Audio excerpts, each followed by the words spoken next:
42% reservation Rahul Gandhi గారు ఏదైతే Kamareddy declaration లో చెప్పారో దాన్ని ఈరోజు మన ముఖ్యమంత్రి గారు దాన్ని ఒక ఛాలెంజ్ గా తీసుకొని రెడ్డి బిడ్డ అయినా కూడా ఈ రోజు 42% తెలంగాణలో మేము అమలు చేస్తాము అని చెప్పి కులగణన చేసి ఒక ఆర్డినెన్స్ తీసుకొచ్చి ఆర్డినెన్స్ తోటి అదేవిధంగా మేము కేబినెట్ లో కూడా దాన్ని ఆమోదం తెలిపి ఆ తర్వాత మేము బిల్లు రూపంలో అసెంబ్లీలో ప్రవేశపెట్టి బిల్లు కూడా పాస్ చేసుకుని మరి అది గవర్నర్ గారి దగ్గరికి పంపినప్పుడు గవర్నర్ ఒక సంతకం పెట్టేసి ఉంటే అక్కడ ఎక్కడ సమస్య వచ్చి ఉండేది కాదు. ఇప్పుడు రోజు 42% తోటి మొన్నటి నోటిఫికేషన్ లో ఎలక్షన్స్ జరిగి ఉండేవి. బీజేపీ డ్రామా వల్ల మొత్తం తల్లకిందులైపోయింది. బీసీల ఆశలన్నీ కూడా అడియాశలు అయిపోయినాయి.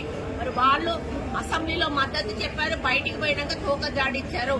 మేము హైకోర్టులో వేస్తే హైకోర్టులో కౌంటర్ వేస్తారు, సుప్రీంకోర్టులో వేస్తే సుప్రీంకోర్టులో కౌంటర్ వేసి ఈ రోజు ఆ బిల్లు పాస్ కాకుండా చేసి బీసీలకు అన్యాయం చేశారు. దీనికి ఎందుకు అడ్డుపుల వేయాల్సిన అవసరం ఉన్నది అంటే బీసీలు మనుషులు కారా?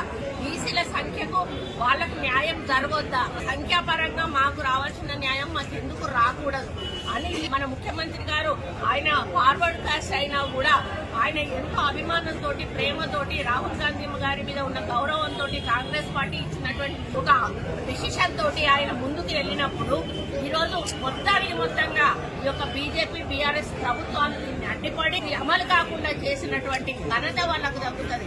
ఈ రోజు బీసీల పాపం వాళ్ళకు కొట్టుకుంది. ఎందుకంటే వాళ్ళు మీ కోర్టులో ఉంది, మీరు మాట్లాడండి, ప్రధానమంత్రితో మాట్లాడి అది అమలు చేపిస్తే మీకే వస్తుంది క్రెడిట్, మీరే తీసుకోండి, మాకేం అభ్యంతరం లేదు.